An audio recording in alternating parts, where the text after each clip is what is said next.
Hey everybody, Greg Pruitt here with Idaho Second Amendment Alliance, and 2023 is just around the corner.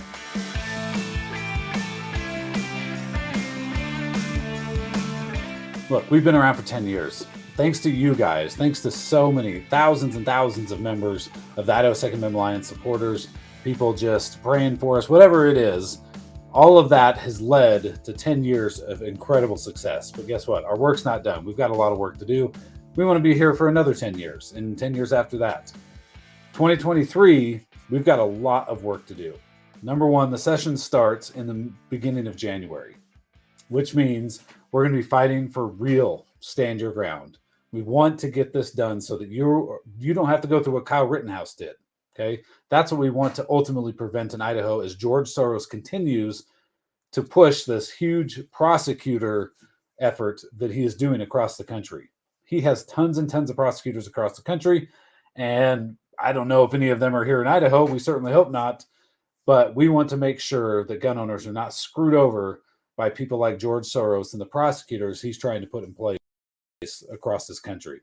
Another one is we have to ensure that red flag laws cannot happen here in Idaho. Our state constitution should protect us, okay? But we want to ensure there are no loopholes and no capability of any local entity or whatever implementing some style of red flag gun confiscation. All right. And we can't necessarily just rely on these lower level judges to say, yeah, the Idaho Constitution prohibits this, because we really don't know what's going to happen. And so we want to shore up our defenses against red flag laws. Number three, we've got to do something about campus carry. It's got to be a lot better. What is happening with our students, for instance, at the University of Idaho, being terrified right now because as of this recording, there is some killer on the loose who has stabbed 4 students. And a lot of these students are coming back into school and just terrified because, number one, they can't have a firearm in their own dormitories where they live. They're not allowed to have it. And so something has to be done. Campus carry's got to be a lot better so that these individuals, citizens, can protect themselves just as they can everywhere else.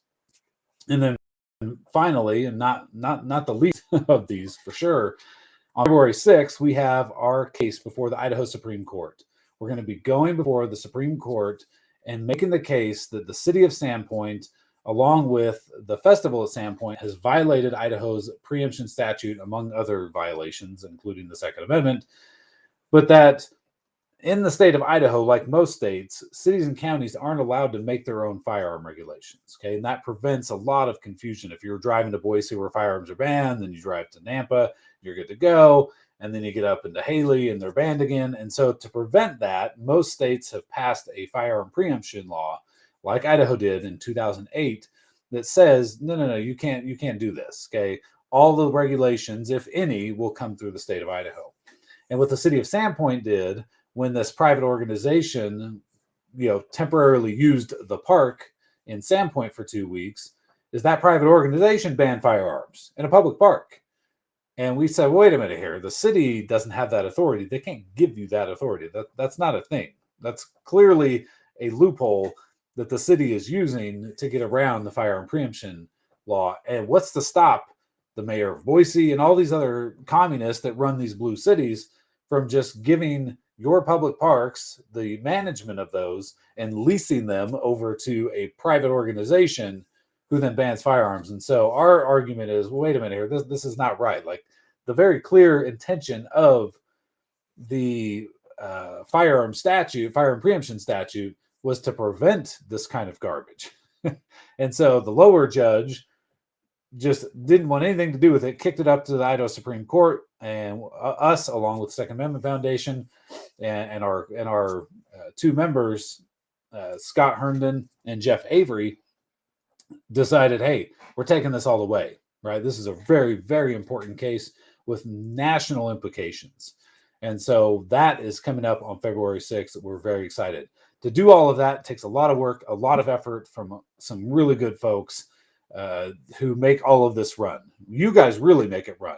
But the team who puts out emails and mail and goes to the Capitol and lobbies and does all this stuff, it's a lot of work and takes a lot of effort. And it really takes all of us working together. And so we hope that you will join us. The link is down in the description there. Join us. Join the Idaho Second Amendment Alliance. Be a part of something huge. Be a part of something great. And that's what we hope you will do. God bless you all, and we look forward to working with you in 2023.